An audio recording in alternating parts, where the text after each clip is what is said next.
Welcome दोस्तों। आज की वीडियो में बात करेंगे बिहार एसएससी में जो आपका सब स्टैटिस्टिकल ऑफिसर या ब्लॉक स्टैटिस्टिकल ऑफिसर की जो वैकेंसी निकली है, उस फॉर्म को भरने में रजिस्ट्रेशन नंबर, पासवर्ड सब आपके मोबाइल नंबर पे नहीं आ रहा है। तो अब आप फॉर्म भरने में जो है उसके लिए दिक्कत आ रही है। चलिए हम आपको बताते हैं उसके लिए आपको क्या क्या करना होगा।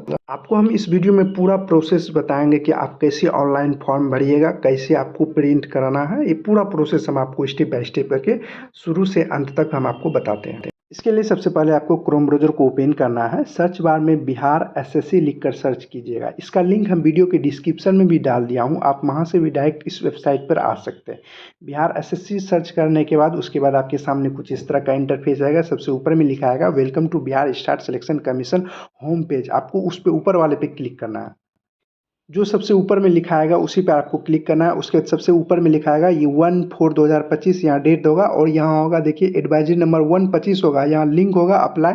इस पर आपको क्लिक करना है। इसके बाद आपके सामने कुछ इस तरह का इंटरफेस आएगा। इसमें आपको यहाँ पर नीचे आना है। यहाँ होगा क्लिक हेयर फॉर रजिस्ट्रेशन, इस पर आपको क्लिक करना है। इस रजिस्ट्रेशन पे क्लिक करने के बाद उसके बाद यहाँ होगा नेम ऑफ द अप्लीकेंट, यानी आपको अपना नाम लिखना है। 10th क्लास के सर्टिफिकेट में जो लिखा हुआ वही लिखिएगा। उसके बाद यहाँ होगा जेंडर, जेंडर में मेल है फीमेल है जो भी है, ट्रांसजेंडर है जो भी है वो सेलेक्ट कर लीजिएगा। उसके बाद आप बिहार के निवासी हैं, अगर हैं तो या यस कीजिएगा, जो नहीं है तो यहाँ नो पर क्लिक कीजिएगा। जैसे बिहार के हैं तो बिहार पे यस कीजिए। उसके कैटेगरी पूछ रहा है आप किस कैटेगरी से आते हैं, ईबीसी ओबीसी जिससे भी आते हैं आप उस पर क्लिक कर दीजिएगा। क्लिक करने के बाद उसके बाद आपके सामने कुछ इस तरह का इंटरफेस आएगा। उसके बाद यहाँ कास्ट यानी जाति का नाम आपको सेलेक्ट करना होगा। जो भी कास्ट है उस कास्ट का नाम आप सेलेक्ट कर लीजिएगा।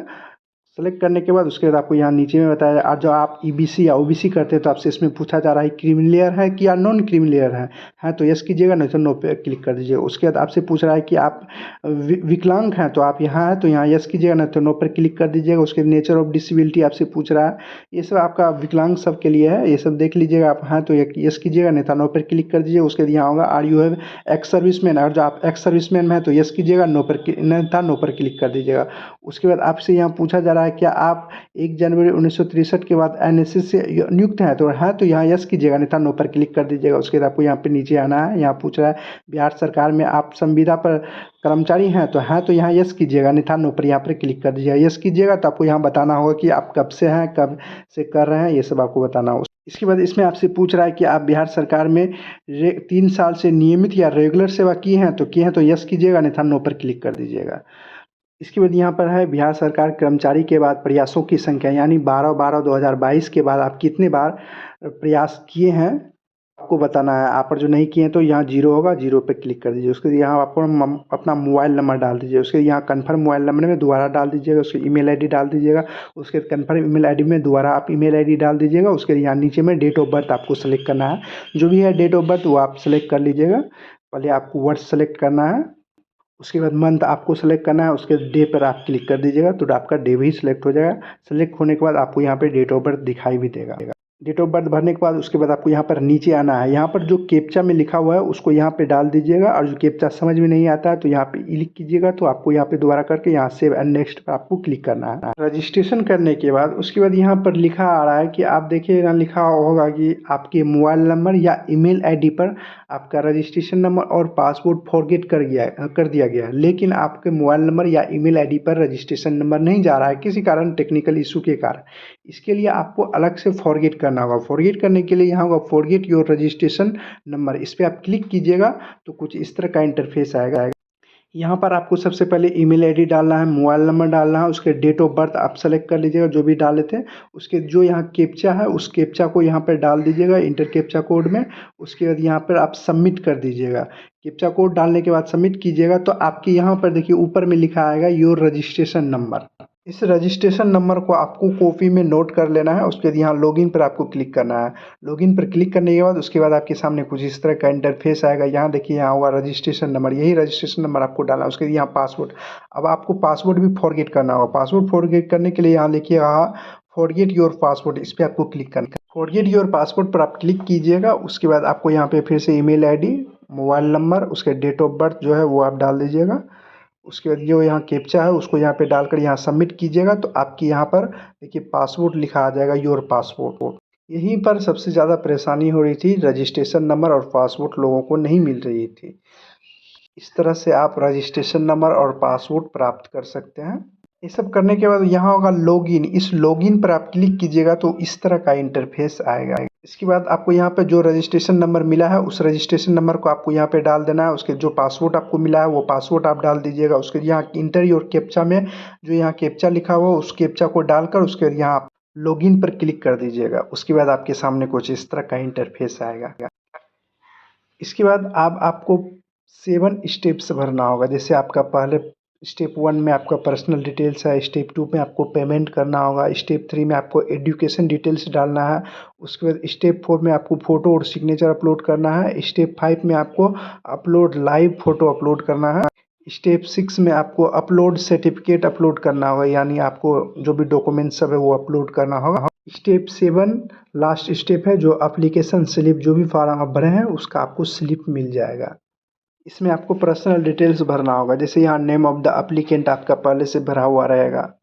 सबसे पहले स्टेप 1 पर्सनल डिटेल्स है आपका, जैसे पिता का नाम हुआ, माता का नाम हुआ, आपका निवास प्रमाण पत्र कब निर्गत हुआ है, उसका सर्टिफिकेट नंबर क्या है, आपका जो अस्थाई मतलब एनसीएल दिए हुए हैं तो उसका कब इशू हुआ है, एनसीएल ओबीसी एनसीएल, उसका एनसीएल सर्टिफिकेट नंबर क्या है, कौन जारी किया है, ये सब डिटेल्स आपको भरना होगा। इसके बाद यहाँ नीचे आइएगा, यहाँ आपको नेशनलिटी में इंडियन होगा। उसके बाद इस आईडी प्रूफ सब आप आधार कार्ड, जो भी आधार कार्ड या वोटर कार्ड जो भी देना चाहते हैं वो दे दीजिएगा। उसके बाद आपको आइडेंटिटी एक मार्क्स बताना होगा शरीर का। उसके बाद आपसे इसमें पूछा जाएगा आप किसी एग्जाम में को डिस्क्वालीफाई किया गया है तो क्या गया है तो यस कीजिएगा, उसका डिटेल्स भरना होगा, और जो नहीं किया गया है तो नो पर यहाँ क्लिक कर दीजिएगा। उसके बाद अब आपको नीचे में आइएगा, यहाँ आपको एड्रेस भरना होगा, यानी आपका जो क्रोस्पोंडिंग एड्रेस है और आपका परमानेंट एड्रेस जो भी है वो भर दीजिएगा।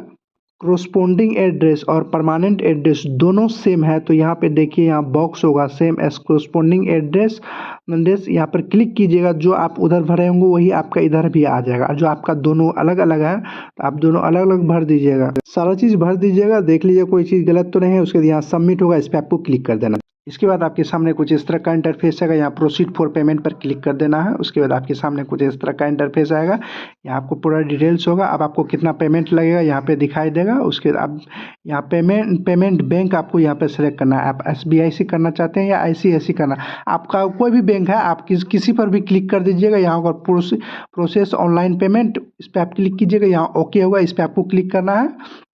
उसके बाद आपके सामने कुछ इस तरह का इंटरफेस आएगा, यहाँ पर आपको बताना है कि किस माध्यम से पेमेंट कराना चाहते हैं, क्रेडिट कार्ड, डेबिट कार्ड या इंटरनेट बैंकिंग या यूपीआई। जैसे हम यूपीआई से कराना चाहते हैं हम यूपीआई पर क्लिक कर देंगे। उसके यहाँ यूपीआई क्यूआर पर क्लिक करेंगे। उसके यहाँ होगा पे नो, इस पर आपको क्लिक कर देना है। आप जैसे भी करना चाहते हैं, जिस भी माध्यम से क्रेडिट कार्ड, डेबिट कार्ड जिससे भी कराना चाहते हैं उस पर आप पेमेंट कटा दीजिएगा। जैसे हम इससे कटाना चाहते हैं, QR कोड इसके जनरेट होगा, उस पर हम जैसे ही पेमेंट कटाएंगे, जैसे ही सक्सेस होगा यहाँ पर लिखा आ जाएगा कि आपका पेमेंट सक्सेस हो जाएगा। आपको यहाँ पर रुकना, वेट करना है, आपका पेमेंट कटेगा, आपको 1 से 2 मिनट रुकना है, आप बैक मत कीजिएगा। इसे देखिए मेरा जैसे ही पेमेंट कटा यहाँ पे घूमने लगा, कुछ इस तरह का साइड आएगा, देखिए यहाँ लिखा आएगा your online payment successfully proceed. इसी तरह भी आपका भी पेमेंट आ जाएगा। उसके बाद आप पेमेंट का स्लिप निकालना चाहते हैं तो यहाँ होगा प्रिंट एप्लीकेशन स्लिप, इस पर आप क्लिक कर दीजिए।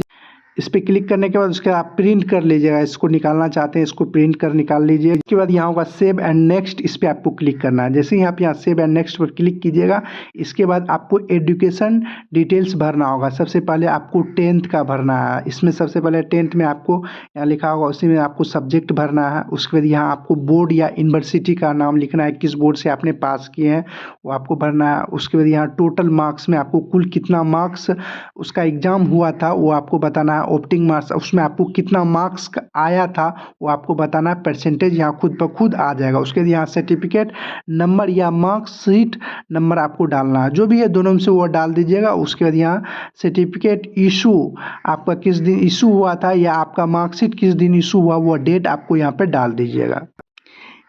10th का भरने के बाद उसके बाद अब आपको नीचे में यहाँ आइएगा, यहाँ होगा 12th का आपको भरना होगा, सब्जेक्ट भरना है। उसके बाद बोर्ड या यूनिवर्सिटी का किस बोर्ड से आपने पास किए हैं वो आपको भरना है। उसके बाद यहाँ टोटल मार्क्स आपका उसमें कितना टोटल मार्क्स एग्जाम हुआ था वो बताना है। उसके बाद ऑप्टिंग मार्क्स कितना आया था वो बताना है। परसेंटेज खुद ब खुद आ जाएगा। उसके यहाँ इशू डेट आपको बता देना है या सर्टिफिकेट नंबर आपको वो भी आपको बता दें। सारा चीज़ डालने के बाद इंटर का भरने के बाद उसके यहाँ ग्रेजुएशन का बताना है। ग्रेजुएशन में आपको सब्जेक्ट बताना है, कौन सब सब्जेक्ट है आपका, मैथ है, इकोनॉमिक्स है या स्टैटिक्स है, जो भी है वो आप अपना बता दीजिएगा। देखिए इसमें जो विद्यार्थी भर सकते हैं वो 3 ही भर सकते हैं, इकोनॉमिक्स हो या आपका स्टैटिक्स हो या मैथ वाला हो, ये तीनों विद्यार्थी इसमें आपको भरना है। इसके अलावा आपका कोई ऑप्शन नहीं है, यही तीनों आपका जो ग्रेजुएशन में ये तीनों है आपका सब्जेक्ट, तो वही स्टूडेंट ये सब भर सकता है, ये वाला फॉर्म, बाकी नहीं भर जाएगा। इसके बाद यहाँ पे देखिए ग्रेजुएशन स्नातक के नीचे यहाँ होगा सेलेक्ट कोर्स पर आप क्लिक कीजिएगा तो आपको यहाँ बताना होगा कि आपने क्या किया है, बीए किया है, बीएससी किया है, जो भी किए हैं वो आप अपना सेलेक्ट कर लीजिएगा। उसके बाद यहाँ सब्जेक्ट में आप सेलेक्ट कर लीजिएगा, उसके बाद यहाँ सब्जेक्ट कौन सब था वो अपना डाल दीजिएगा। उसके बाद यहाँ बोर्ड या यूनिवर्सिटी का नाम लिख दीजिएगा। उसके बाद यहाँ टोटल मार्क्स आपका कितना मार्क्स का एग्ज़ाम हुआ था वो आपको यहाँ पर बताना है। उसके बाद ऑप्टिंग्स मार्क्स कितना आया था वो आपको बताना है। उसके बाद परसेंटेज पर खुद ब खुद आ जाएगा। उसके बाद यहाँ सर्टिफिकेट नंबर या मार्कशीट नंबर आपको डालना है। उसके बाद यहाँ इशू किस दिन हुआ था सर्टिफिकेट या मार्कशीट वो आपको बता देना है। इसके बाद यहाँ नीचे में यहाँ पर होगा do you have work experience, आपके पास वर्क एक्सपीरियंस है तो यहाँ यस कीजिएगा। उसका डिटेल्स आपको भरना होगा, आपका सर्टिफिकेट नंबर डालना होगा, आपने कब इशू हुआ था वो आपको डालना है, क्या एक्सपीरियंस है, वर्क एक्सपीरियंस 1 2 3 में ये सब आपको बताना है कि कौन सा ऑर्गेनाइजेशन हुआ था, कौन सा आपका पीरियड फॉर्म है, कब से कब तक एक्सपीरियंस है वो आपको बताना है। जो नहीं है एक्सपीरियंस यहाँ नो पर क्लिक कर दीजिएगा। उसके बाद यहाँ सबमिट होगा, इस पर आपको क्लिक कर देना है। सबमिट के बाद यहाँ ओके होगा, इस ओके पर भी आपको क्लिक कर देना है। उसके बाद आपके सामने कुछ इस तरह का इंटरफेस आएगा। इसके बाद आपको फिर से यहाँ पर नीचे आना है, यहाँ पर होगा सेव एंड नेक्स्ट पर क्लिक कर दीजिएगा। इसके बाद अब आपको फ़ोटो अपलोड करना होगा, फ़ोटो और सिग्नेचर अपलोड करना होगा। फ़ोटो जो आप अपलोड कीजिएगा वो आपको 20 से 50 केबी के बीच आपको अपलोड करना है। यहाँ पे लिखा भी गया है आपका 200 आपका होना चाहिए WTVH और आपका हाइट होना चाहिए 230 पिक्सल होना चाहिए। उसके बाद सिग्नेचर भी आपको अपलोड करना है। जो सिग्नेचर आपको अपलोड करना है 10 से 20 केबी के बीच में आपको अपलोड करना है। हिंदी और इंग्लिश दोनों सिग्नेचर अपलोड करना है, दोनों 10 से 20 केबी के बीच में आपको अपलोड करना होगा। सबसे पहले आपको फ़ोटो अपलोड करना है। फ़ोटो अपलोड करने के लिए यहाँ ऊपर में आइएगा, यहाँ होगा देखिए, यहाँ होगा चूज़ फाइल। इस फाइल को आप क्लिक कीजिएगा। चूज़ फाइल पर आप जहाँ भी फ़ोटो आप रखे होंगे 20 से 50 केबी के बीच, उस फाइल को आप सेलेक्ट कीजिएगा। जैसे ही सेलेक्ट कीजिएगा तो यहाँ आपको फ़ोटो अपना दिखाई देने लगेगा कुछ इस तरह से।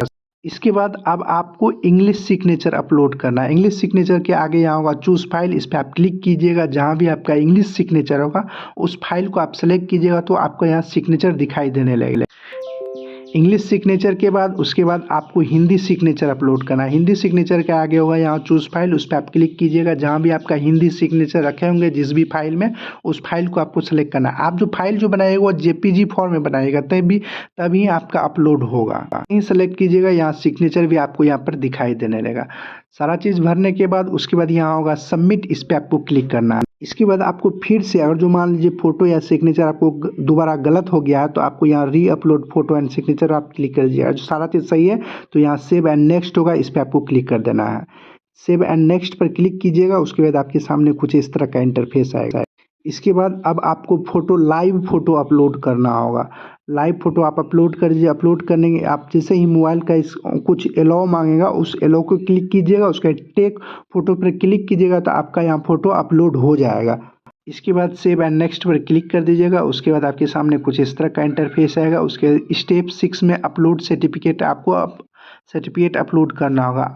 आपको सबसे पहले 10th का मार्कशीट अपलोड करना होगा। जो भी आप डॉक्यूमेंट्स अपलोड कीजिएगा वो 50 KB से 1 MB के बीच में आपका मतलब PDF होना चाहिए, तभी ही आपका अपलोड होगा, नहीं तो नहीं होगा अपलोड। आपको बता दें कि अपलोड कौन सब डॉक्यूमेंट्स अपलोड करना है। सबसे पहले यहाँ 10th का मार्कशीट अपलोड करना है। उसके 10th का मार्कशीट पास सर्टिफिकेट अपलोड करना है, यानी आपका जो उसमें प्रोविजनल सर्टिफिकेट होता है या मूल प्रमाण पत्र होता है वो अपलोड करना है। इसके बाद ये दोनों 10th और 12th का दोनों चीज़ अपलोड करने के बाद 12th का आपको मार्कशीट अपलोड करना है। उसके 12th का पास सर्टिफिकेट जैसे माइग्रेशन हुआ या प्रोविजनल सर्टिफिकेट हुआ। उसके ग्रेजुएशन का मार्कशीट अपलोड करना है। उसके ग्रेजुएशन का मूल प्रमाण पत्र अपलोड करना नहीं है तो आप मार्कशीट ही अपलोड कर दीजिएगा। उसके अपलोड वैलिड फ़ोटो ID, आप जो भी डॉक्यूमेंट्स मतलब चूज़ किए थे वोटर कार्ड या ड्राइविंग लाइसेंस, उसको आपको अपलोड करना। जो भी आप सेलेक्ट किए थे वहाँ पर पर्सनल डिटेल्स में वही आपको अपलोड करना है। उसके यहाँ डोमेसाइल सर्टिफिकेट यानी निवास प्रमाण पत्र, उसके बाद नॉन क्रिमिनल सर्टिफिकेट आपको अपलोड करना है। नॉन क्रिमिनल सर्टिफिकेट जो आप वहाँ पे सेलेक्ट किए होंगे कि हम नॉन क्रिमिनल सर्टिफिकेट मतलब है, तो उसके लिए है, सबके लिए नॉन क्रिमिनल सर्टिफिकेट आपको अपलोड करने की ज़रूरत नहीं होगी। जो ओबीसी और ईबीसी हैं उसी को लिए आपको नॉन का सर्टिफिकेट अपलोड करना है, बाकी नॉन क्रिमिनल सर्टिफिकेट अपलोड नहीं करना है। बाकी ये जितने भी हैं 10th 12th और आपका डोमेसाइल निवास प्रमाण पत्र, ये आपको सबको अपलोड करना है। चलिए हम आपको बताते हैं अपलोड कैसे करना है। अपलोड करने के लिए यहाँ चूज़ फाइल होगा, जो भी आप जैसे 10th का करना चाहते हैं तो 10th का आगे यहाँ चूज़ फाइल होगा, उस पर आप क्लिक कीजिएगा। जहाँ भी आप रखे होंगे देखिए, जैसे ही आप सेलेक्ट कीजिएगा उसका यहाँ पे नाम आ जाएगा। इसी तरह आपको बारी बारी करके आपको सभी अपलोड कर लीजिएगा। अपलोड करने के बाद सभी डॉक्यूमेंट्स अपलोड करने के बाद यहाँ सबमिट होगा, इस पर आपको क्लिक करना है। उसके बाद आपके सामने कुछ इस तरह का इंटरफेस आएगा। यहाँ आपको ज़रूर चेक करना है हर जहाँ, जैसे यहाँ view upload 10th pass certificate PDF होगा, इसके आगे में यहाँ देखिए click here to view PDF। जैसे ही आप यहाँ क्लिक हेयर व्यू PDF पर आप क्लिक कीजिएगा, उसके आगे तो वो डाउनलोड हो जाएगा। उस तरह आप देख लीजिएगा कि आप यही PDF मतलब अपलोड किए करना चाह रहे थे।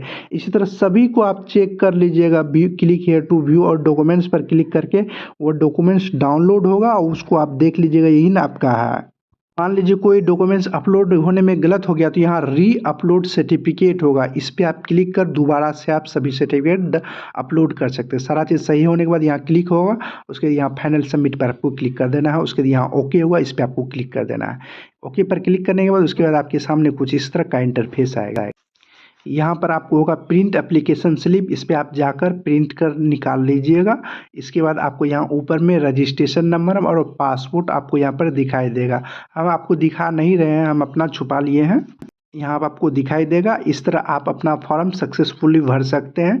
वीडियो पसंद आया तो वीडियो को लाइक शेयर और कमेंट जरूर करें। अगर आपने अभी तक इस चैनल को सब्सक्राइब नहीं किया तो सब्सक्राइब कर बेल आइकन को दबा दें। आपको इसी तरह की जानकारी इस चैनल पर मिलती रहेगी।